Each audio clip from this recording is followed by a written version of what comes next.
masyado pang maaga. 7:00 pa lang. Tumitira ka na dyan. Inom agad ang nasa isip. Magpahinga ka, hoy! Kung ayaw mo uminit ang ulo mo sa trabaho bukas, akala mo weekend ngayon, hindi. Ako magpapaalala sa'yo. Anyway, I am back. It's me, DJ Ganda Wanda. Kasama niyo pa rin dito sa 101.1 Yes FM. At shoutout kay Kuya na akala mo kabuanan niya sa laki ng tiyan, kakainom ng beer. The sir. Ayan yung mga nakikita mo sa kanto, no? 7:00 pa lang ng umaga, ayan, nakakaisang case na. Ay nako, hindi po maganda yan, lalo na kapag galing sa utang yung pinang-inom ninyo. Kakapal naman ng mukha nyo.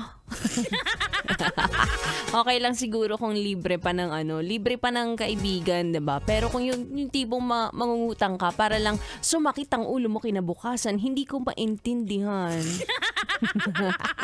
Anyway, batiin muna natin ang mga yes friend natin na sinasamahan tayo ngayong holiday. Si Cha na maagang nag-message sa akin kanina, no? Mga pa lang, 9:00 ng umaga. Grabe ka na, tulog pa ako nito. Sabi niya, Happy Independence Day. Sabi niya sa akin, no, Happy Independence Day, te. Sana palayain mo na yung puso mong umiibig kay B-Boy. First of all, sino may sabing umiibig? Kayo inu-issue nyo kami ni B-Boy Bibo ha. Walang ganon. Magkakaibigan tayo dito para tayo magkakapamilya dito. Ay nako, mamaya tanungin nyo siya kung meron ba o wala. Mga issue kayo. Sa aking pagbabalik, makakasama ko na ang Bibi niyo on air, Bibi ko naman off air, B-Boy, and of course, ilang sandali na lang kami ay live sa aming Facebook page at Yes FM Manila. Kaya naman ituloy na natin ang ating tugtugan. Kaya naman tuto ka lang, dito lang sa stasyong number 1. Saan? Sabi mo.